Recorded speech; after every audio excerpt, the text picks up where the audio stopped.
Oke. Nah, jadi kalau misalnya anak kejang, apa yang kita harus lakukan? Kita letakkan anak di tempat yang datar. Jadi sebisa mungkin di sekitarnya itu nggak ada barang-barang yang membahayakan. Jangan sampai ada barang-barang misalnya dekat yang barang yang bisa jatuh, misalnya ada apa vas atau apa yang bisa jatuh dan membahayakan si anak gitu. Dijauhkan dari benda-benda yang bisa membahayakan anak.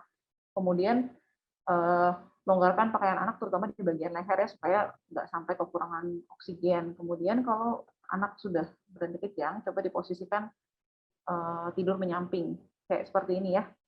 Ini tidur menyamping supaya anak tidak tersedak. Biasanya karena produksi mungkin bisa air liurnya agak banyak gitu. Kemudian pada saat anak kejang jangan ditahan gerakannya. Jadi jangan karena panik mungkin dipegangnya supaya nggak gerak-gerak, juga jangan seperti itu. Dan satu lagi jangan memasukkan benda apapun ke dalam mulut anak. Jadi biarkan aja. Biasanya kejang demam itu cenderung berhenti cepat. Kebanyakan sih ya kalau secara teori standar mungkin sekitar 4 menitan, tapi saya kira mungkin lebih sebentar dari itu ya. Cuma kalau buat orang tua mungkin 1 menitnya rasanya udah lama banget pasti. Nah, ini kemudian untuk biasanya ini yang sudah pernah ada kejang demam mungkin bisa diberikan obat kejang rektal. Jadi ada obat pencegahan itu biasanya ada dua, antara yang diminum atau yang lewat anus atau via rektal. Jadi ini bentuknya seperti apa ya, seperti tube gitu, ada aplikator yang panjang itu untuk memasukkan obatnya. Nah ini biasanya tergantung dengan anjuran dokter. Jadi ini obat nggak bisa dibeli sendiri ya, karena termasuk obat keras, tidak bisa dibeli sendiri. Kemudian untuk pemberian diazepam sendiri biasanya bisa diulang sampai 2 kali di rumah dengan jarak 5 menit. Tapi kalau lebih dari itu masih ada kejang, harus segera dibawa ke rumah sakit. Kemudian untuk faktor resiko, jadi ada beberapa kasus di mana kejang demam itu bisa berulang. Jadi kalau misalnya ada riwayat kejang demam atau epilepsi dalam keluarga, kemudian usia anak pada saat pertama kejang demam kurang dari 12 bulan, atau suhunya kurang dari 39 derajat, jadi makin rendah suhu anak itu kejang, jadi dia demam sedikit langsung kejang, itu biasanya resiko berulangnya lebih tinggi dibandingkan anak yang naik suhunya tinggi banget, misalnya 40 baru kejang. Kemudian ada interval waktu yang singkat, jadi ada yang tadi saya bilang kayaknya tadi nggak kenapa-napa, tiba-tiba kejang, pas diukur ternyata demam, itu juga ada resiko untuk berulang. Atau kemudian apabila kejang demam pertamanya merupakan kejang demam kompleks. Jadi tadi kejang demam kompleks lebih dari 15 menit, lebih dari 1 kali dalam 24 jam, terus kejangnya biasanya bukan bersifat umum, jadi bisa parsial atau parsial kemudian jadi umum. Itu resiko berulang juga. Pada kasus-kasus tertentu mungkin ada pertimbangan untuk memberikan anti kejang yang rutin. Jadi ini tergantung kasus juga ya. Kemudian untuk komplikasi kejang demam, ini yang tadi kenapa kita harus memposisikan di tempat yang aman, karena beresiko seperti ini, bisa cedera, terjatuh, atau menggigit bibir atau lidah seperti ini, tersedak. Kemudian ada beberapa sekian 5%, itu kurang dari 5% bisa berkembang menjadi epilepsi. Kemudian pada kasus yang jarang bisa juga terjadi status epileptikus. Jadi kejang demamnya itu nggak berhenti-berhenti sampai lebih dari 30 menit. Tapi biasanya untuk kasus-kasus status epileptikus itu lebih sering pada kasus-kasus yang bukan kejang demam, tapi kejang yang karena ada radang otak atau radang kabut otak itu seperti itu. Jadi kejangnya tuh lama sekali nggak berhenti-berhenti, dan mungkin bisa aja dikasih obat pun masih nggak berhenti gitu. Jadi agak jarang seperti ini. Oke, mungkin itu yang saya bisa sampaikan. Nanti kita lihat mungkin sudah ada pertanyaan, saya kembalikan ke moderator, Dr. Yosi. Terima kasih Dr. Sheila, penjelasannya luar biasa lengkap ya dok. Nah semoga Sobat Live semua sudah bisa lebih memahami tentang apa itu demam dan apa itu kejang atau kejang demam, apa yang harus dilakukan pada saat buah hati mengalami demam atau mengalami kejang.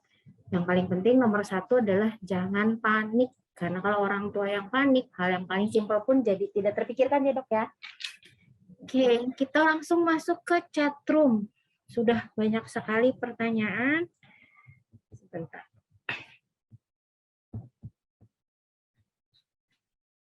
Oke, sebentar.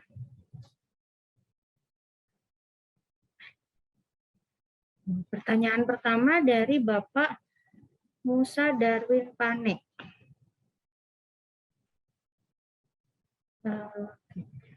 Izin Narso mau bertanya, kalau batuk gatal suka dibatukin kemudian suka ketarik kejang belakang pundak itu gejala apa? Ini maksudnya terbaru gitu. Apa mungkin ini apa ya? Mungkin karena ini sebenarnya mungkin lebih ke kayak ke kram otot mungkin ya jadinya ya.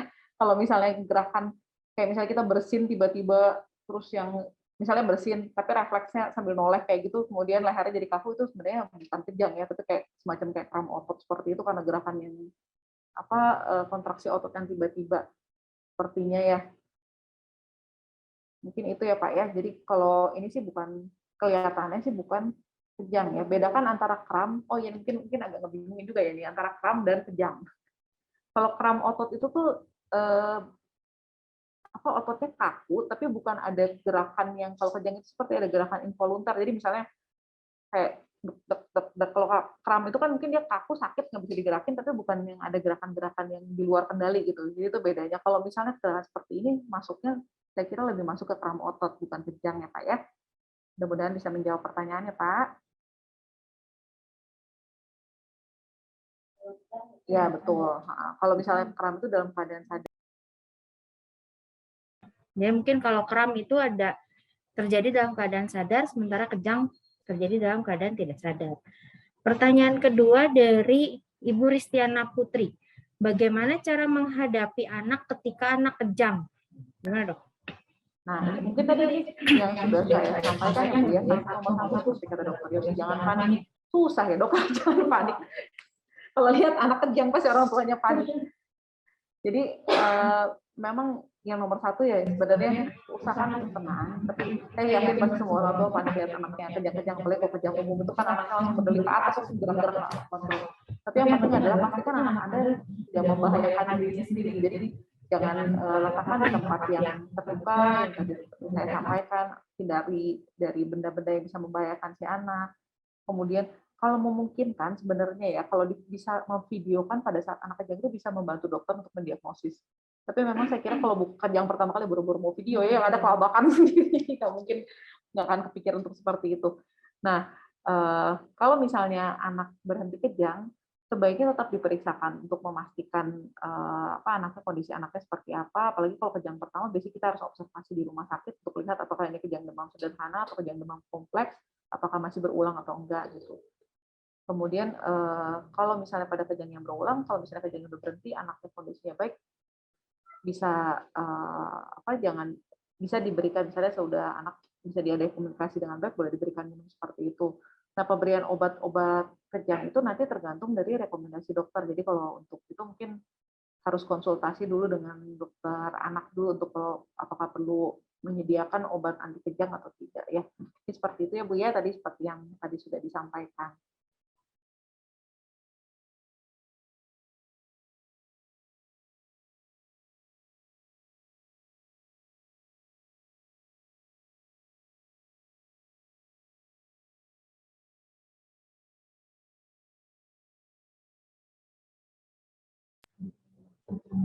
Buat host boleh saya di unmute dulu ya. Sedikit-sedikit di mute susah.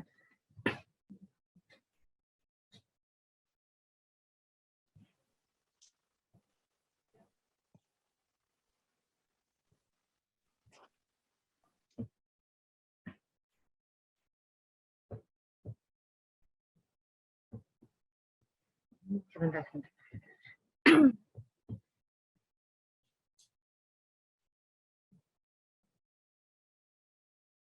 Kalau banyak pertanyaan nih dokter Yosi. Iya ini banyak dok, maaf. Yang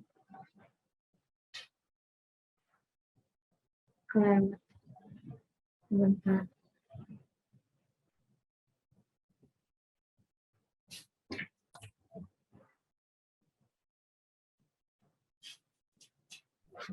Yang tadi dua aja ya, nanti saya akan kembali ke pertanyaan yang selanjutnya.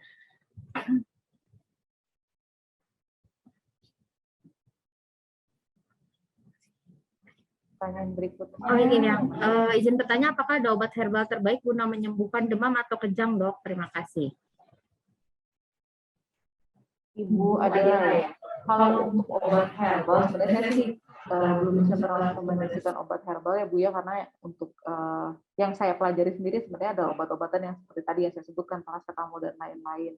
Tapi mungkin kalau apa untuk obat-obat yang herbal seperti itu, saya nggak bisa bilang ini bisa membantu atau enggak, karena untuk responnya bisa berbeda-beda dan kadang-kadang kita nggak bisa mengukur kalau untuk obat herbal itu. Kalau misalnya sebenarnya kalau ada obat herbal yang sudah masuk, misalnya ada seperti apa ya, jamu-jamu khusus yang ada beberapa obat herbal tertentu itu sudah dengan dosis-dosis yang tertakar seperti itu. Jadi dosisnya itu sudah bisa di apa sesuai inilah ya, standar gitu.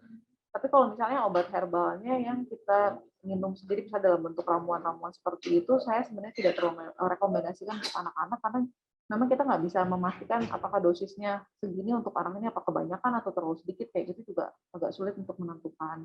Jadi kalau saran saya sih kita menggunakan obat-obat yang memang seperti tadi yang saya sebutkan. Kalau seandainya memang ada obat-obat yang tambah seperti itu, saya kembalikan kepada orang tua karena kita juga nggak tahu apakah ada reaksi antara obat-obat herbal tersebut dengan obat-obat yang diberikan dokter gitu. Kita nggak tahu reaksinya seperti apa. Mungkin itu ya Bu ya. Pertanyaan dari Francisca Eka Octavia. Siang Dokter Sheila mau bertanya, anak dengan kejang demam apakah bisa beresiko menjadi penyakit ayan? Apakah menetap di usia dewasanya? Terima kasih dokter. Kasih Ibu Francisca Octavia. Jadi kalau mungkin tadi yang saya belum sebutkan ya, kalau untuk kejang demam sendiri, jadi sesuai dengan kriteria itu biasanya anak kejang demam itu di usia 5 sampai 6 tahun itu kejangnya akan berhenti sendiri gitu. Jadi dia biasanya nggak berulang sampai dewasa. Ada beberapa kasus yang berlanjut sampai agak lebih nanti setelah agak besar tuh akan berhenti gitu. Jadi udah di atas 6 tahun biasanya kalau ada demam pun anaknya sudah kejang. Kemudian untuk resiko menjadi ayan ini tadi yang saya sebutkan ada sekitar kurang dari 5% itu bisa berkembang menjadi epilepsi, tapi jarang juga ya. Biasanya yang lebih cenderung berkembang menjadi epilepsi itu biasanya pada kasus-kasus yang misalnya bukan kejang demam, lebih ke apa, ada infeksi saraf pusat seperti itu yang beresiko. Tapi untuk di kejang demam sendiri sebenarnya jarang sekali yang sampai berkembang jadi berat seperti itu. Jadi kasus-kasus kejang di anak dengan kejang demam kebanyakan tuh sejauh yang saya tahu rata-rata tidak ada gangguan gangguan kepandaian seperti itu, jadi nggak ada efek apa-apa terhadap si anaknya sendiri karena kejangnya biasanya berlangsung singkat. Tapi kalau kejangnya seperti pada kasus-kasus yang radang infeksi saraf pusat itu biasanya ada resiko untuk kejangnya berulang dan kejangnya agak lama. Jadi pada saat kejang itu otak kita kurang oksigen. Jadi kalau untuk anak yang otaknya sedang berkembang memang ada resiko buat gangguan perkembangan. Tapi kalau di kejang demam sendiri biasanya enggak ya. Ibu ya. Jelas ya, dok. Kalau berarti kalau misalnya ada anak yang baru pertama kali ada kejang, walaupun dia saat itu demam usianya di atas 5 tahun, misalnya 7 tahun atau 8 tahun, berarti kemungkinan itu bukan kejang demam.